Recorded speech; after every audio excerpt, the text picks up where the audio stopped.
अस्सलाम अलैकुम दोस्तों, मेरा नाम उमर है और मैं आपकी भेजी हुई हॉरर स्टोरी सुनाता हूँ।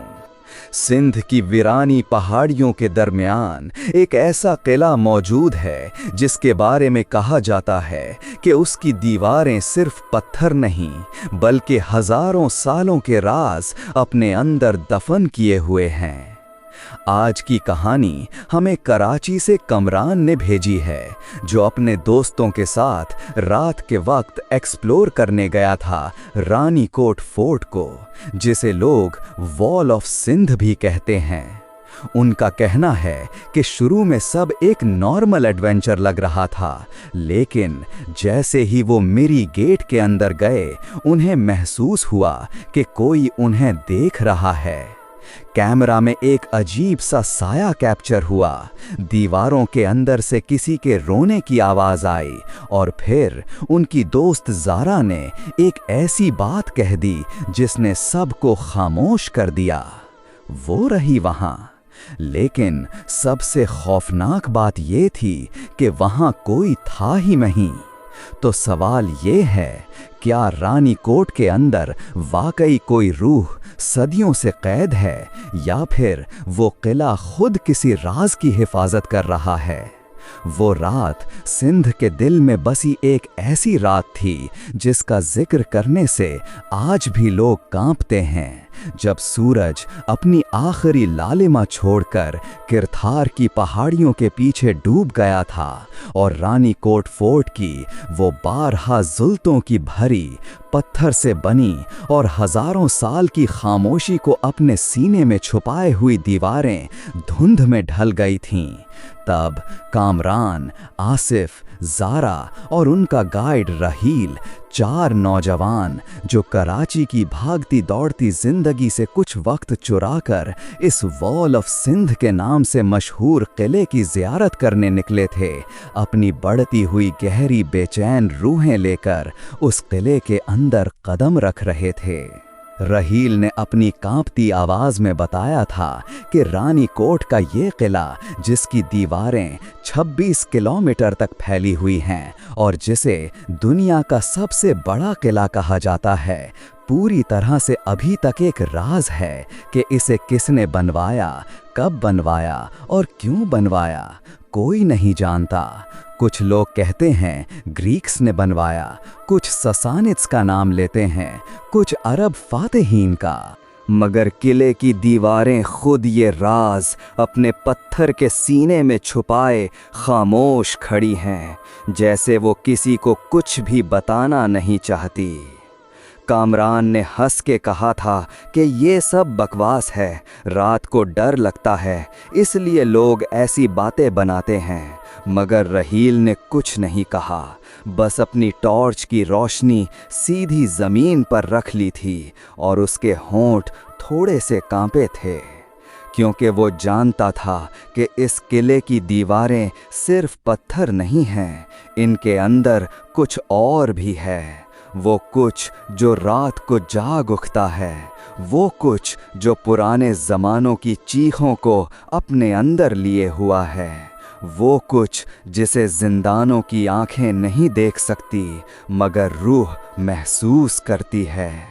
जब वो चारों लोग मीरी गेट के पुराने दरवाजे से गुजरे थे, जो इन दिनों आधा टूटा हुआ था और जिसकी जंग आलीफ लोहे की वादियां चीखती हुई लग रही थीं, तब ज़ारा को ये महसूस हुआ था जैसे किसी ने उसके कंधे पर हाथ रखा हो।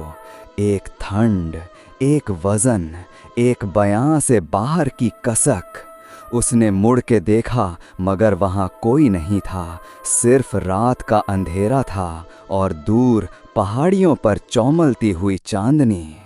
उसने आसिफ का हाथ थामा और कुछ नहीं कहा, मगर उसकी आंखों में जो डर था वो आसिफ ने पढ़ लिया और वो भी खामोश हो गया।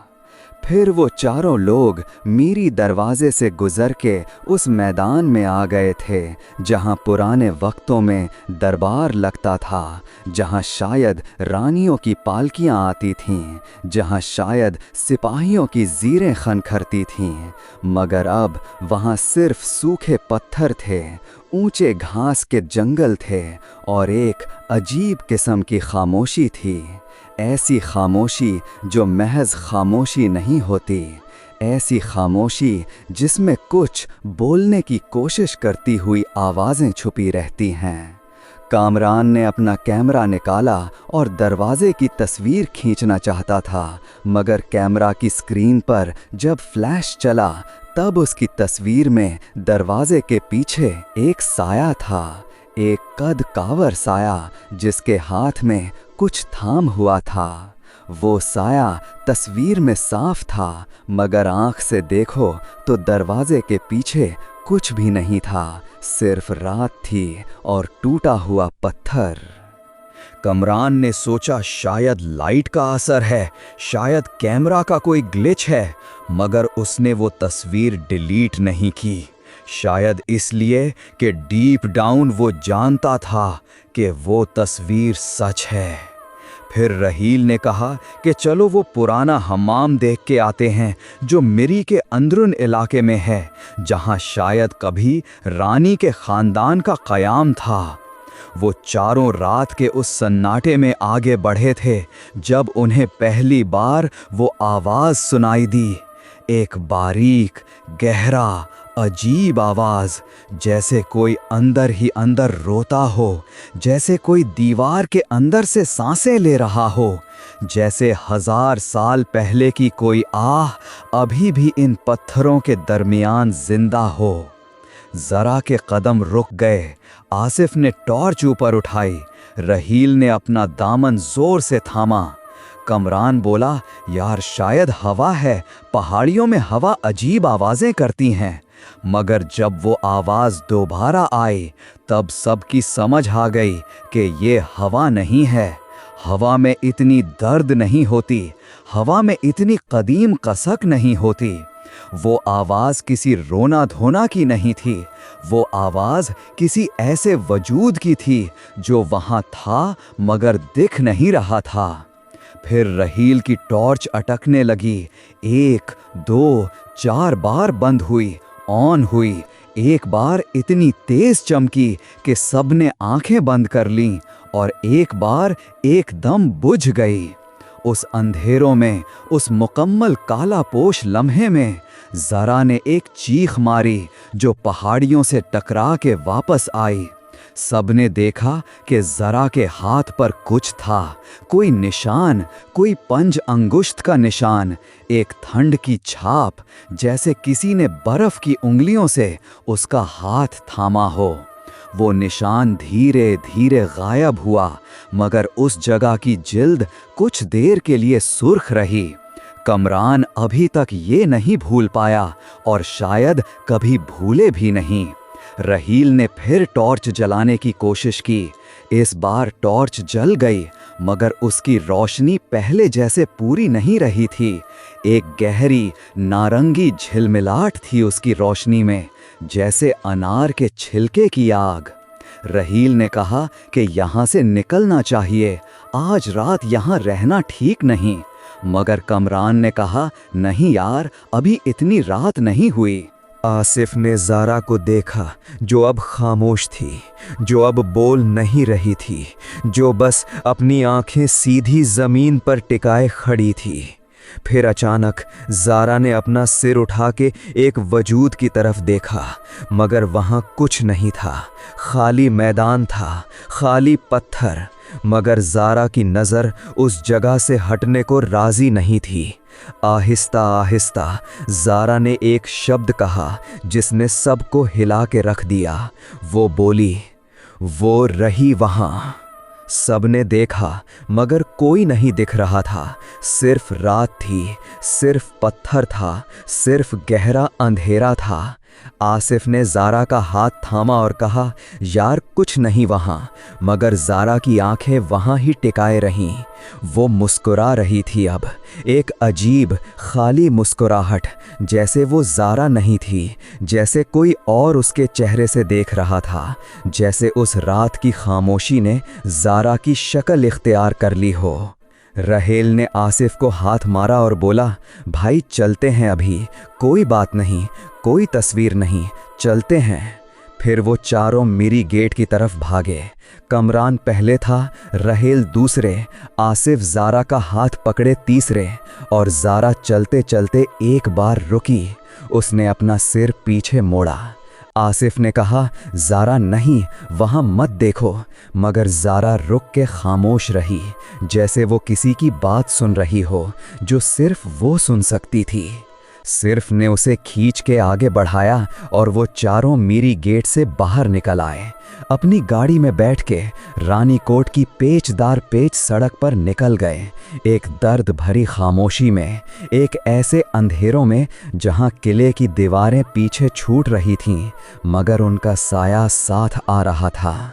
वापस गांव पहुंचने के बाद जब ज़ारा ने पहला जुमला बोला तो वो था, वो कहती थी कि हम वापस आएं। आसिफ ने पूछा, कौन कहती थी?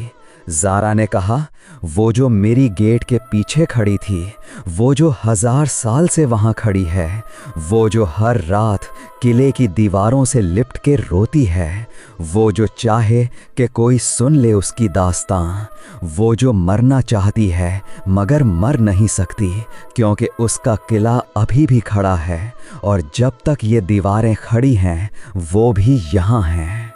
वापस गांव पहुंचने के बाद जब ज़ारा ने पहला जुमला बोला तो वो था, वो कहती थी कि हम वापस आएं। आसिफ ने पूछा, कौन कहती थी?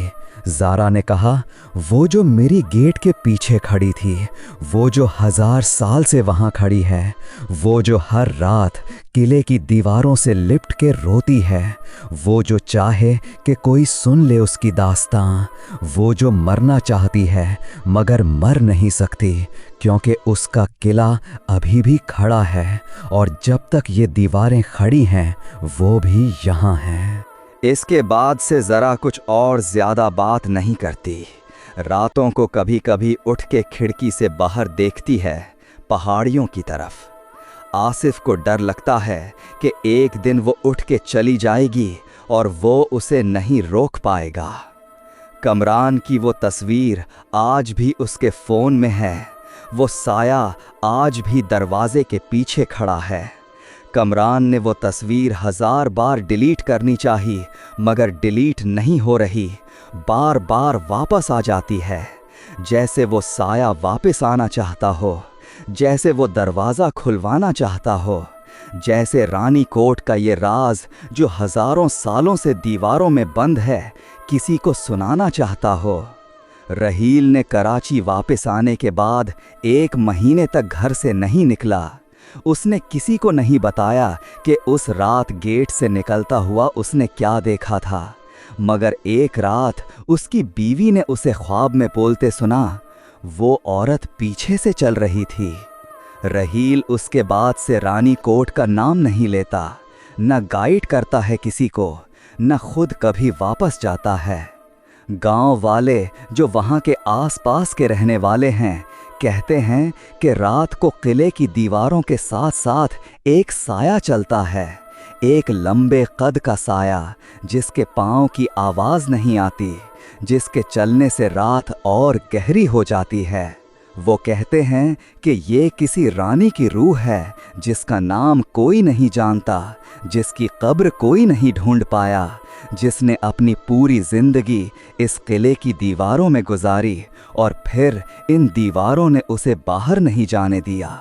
वो कहते हैं कि जब चांद पूरा होता है रानी कोट में तब उस औरत की आह सुनाई देती है जो पत्थर के अंदर से फूट के बाहर आती है, जैसे पत्थर भी रो रहा हो, जैसे हर एक भारी पत्थर में एक दिल धड़क रहा हो जो कभी रुक नहीं सकता। और जो लोग उन कहानियों को अफसाना कहते हैं, जो लोग रात को किले में जाते हैं कैमरा लेके, जो लोग सोचते हैं कि वो नौजवान हैं और उन्हें कुछ नहीं होगा, वो वही लोग हैं जो वापस आके कुछ अजीब काम करते हैं, कुछ अजीब बोलते हैं, रातों को कुछ सुनते हैं जो सिर्फ वो सुन सकते हैं। रानी कोट की वो 26 किलोमीटर लंबी दीवार जो सालों से खड़ी है, जो तूफान के बाद भी खड़ी है, जो वक्त के बाद भी खड़ी है, वो आज भी वहाँ खड़ी है। खामोश, सर्द, गहरा, अपने सीने में हजारों सालों के राज छुपाए हुई, अपने पत्थर के होंठों पर एक मुस्कुराहट लिए हुई, जिसे सिर्फ वो देख सकता है जो वहाँ रात को जाता है और वहाँ का हिस्सा बन जाता है और फिर कभी पूरी तरह वापस नहीं आता। तो दोस्तों, ये थी रानी कोट फोर्ट की वो खौफनाक कहानी, जिसे सुनकर शायद आप भी रात के वक्त इस किले के करीब जाने से पहले 2 बार सोचेंगे। कहते हैं, कुछ जगहें सिर्फ तारीख का हिस्सा नहीं होती, बल्कि उनमें कुछ ऐसे राज भी होते हैं जो हर किसी को नहीं दिखते। अगर आपको ये स्टोरी पसंद आई हो तो वीडियो को लाइक ज़रूर करें, चैनल को सब्सक्राइब करें और कमेंट्स में बताएं कि अगर आप उस रात कामरान और उसके दोस्तों की जगह होते तो क्या आप उस किले के अंदर रुकते या तुरंत वहां से भाग जाते। और याद रखिए, कुछ दीवारें सिर्फ खड़ी नहीं होती, वो देख भी रही होती हैं।